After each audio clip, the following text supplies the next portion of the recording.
નમસ્તે વિદ્યાર્થી મિત્રો, આજે આપણે જોવાના છે વિન્ટર 2023નો ઇન્ડક્શન મોટરના પાવર સ્ટેજીસ બેઝનો એક્ઝામ્પલ. આપણને એક્ઝામ્પલમાં આપવામાં આવ્યું છે કે પાવર ઇનપુટ ટુ 400 વોલ્ટ 60 હર્ટ્ઝવાળી એક 6 પોલની 3 ફેઝ ઇન્ડક્શન મોટર છે જે 1140 RPM ઉપર રન થઈ રહી છે અને ઇનપુટ એનો કેટલો છે 40 કિલોવોટ છે. પાવર ફેક્ટર છે 0.8 લેગિંગ.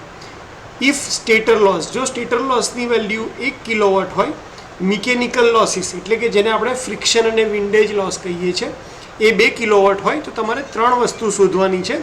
પહેલું સ્લીપ, બીજું રોટરનો કોપર લોસ અને ત્રીજું એફિશિયન્સી. અને આ 7 માર્ક માટેનો એક્ઝામ્પલ છે. તો પાવર સ્ટેજીસનો એક્ઝામ્પલ જ્યારે પણ આવે ત્યારે સૌથી પહેલું કામ આપણે ડેટા લખવાનું કરશું કે ભાઈ P1ની વેલ્યુ 40 કિલોવોટ આપી છે, એક 3 ફેઝ ઇન્ડક્શન મોટર છે, વોલ્ટેજ 400 વોલ્ટ આપ્યા છે, ફ્રીક્વન્સી 60 હર્ટ્ઝ છે, પોલની સંખ્યા 6 છે, એની વેલ્યુ આપી છે, એને એટલે એકચ્યુઅલ સ્પીડની વેલ્યુ આપી છે 1140 RPM revolution per minute, cos ફાઈની વેલ્યુ આપી છે 0.8, PS આપણને આપ્યો છે 1 કિલોવોટ, PFW એટલે કે મિકેનિકલ લોસ આપણને આપ્યા છે 2 કિલોવોટ અને આપણે શોધવાનું છે સ્લીપ, રોટર કોપર લોસ અને એફિશિયન્સી. આ ડેટા લખ્યો હોય એટલે આપણા મગજમાં થોડુંક પિક્ચર ક્લિયર થઈ જાય. હવે તમે પાવર સ્ટેજીસના કોઈ પણ એક્ઝામ્પલ માટે આ ડાયાગ્રામ હંમેશા તમારે ડ્રો કરી લેવાનો.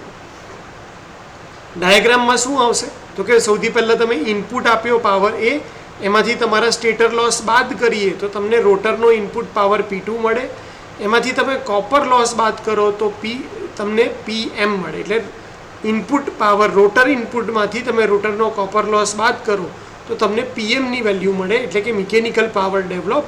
અને મિકેનિકલ પાવર ડેવલપમાંથી તમે મિકેનિકલ લોસ એટલે કે ફ્રિક્શન અને વિન્ડેજ લોસ બાદ કરો તો તમને યુઝફુલ પાવર મળે. એટલે કે P1ની વેલ્યુ સૌથી વધારે હશે, PUની વેલ્યુ ઓછી હશે, કારણ કે એમાંથી PS બાદ થતાં PCU બાદ કરી અને PM બાદ આપણે કરતા જશું. હવે પાવર સ્ટેજીસના ફોર્મ્યુલાની આપણે રિલેશનશિપ જોતા હતા સ્લીપ સાથેની, તો PCU by P2 equal to slip S આવે એ આપણને ખબર છે.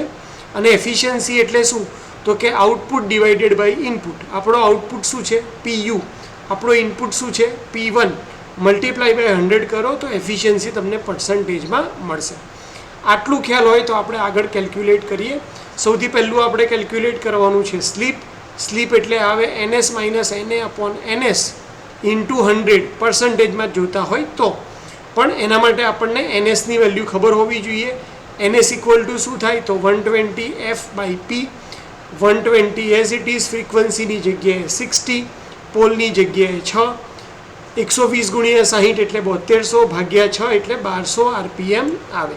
તો 1200 RPM આપણી NSની વેલ્યુ આવી, જે આપણે સ્લીપમાં મૂકશું તો NS minus NA upon NS divided multiply by 100, તો 1200 માઇનસ 1140, એકચ્યુઅલ સ્પીડ આપણને 1140 આપી છે, ભાગ્યા 1200 ગુણ્યા 100 કરીએ તો 1200 માઇનસ 1140 એટલે 60, ભાગ્યા 1200 ગુણ્યા 100, 100ના 2 મીંડા ગયા, 1200ના 2 મીંડા ગયા, 60 ભાગ્યા 12 એટલે કે 5.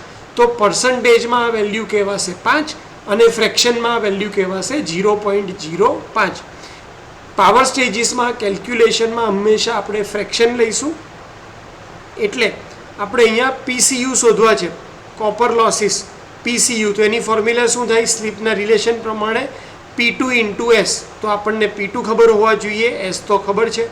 P2 કઈ રીતે મળશે તો કે P2ની વેલ્યુ કઈ રીતે મળશે, P1માંથી હું PS બાદ કરીશ તો P1 માઇનસ PS.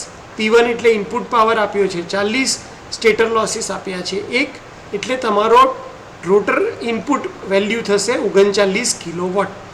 તમે એક વેલ્યુ કિલોવોટમાં લો તો બીજી વેલ્યુ પણ કિલોવોટમાં જ લેવાની, 1 વોટમાં લો તો બીજું પણ વોટ્સમાં જ લેવાનું. અહીંયા આપણે બધું કિલોવોટમાં લીધું છે. તો આપણને P2ની વેલ્યુ મળી ગઈ 39 કિલોવોટ.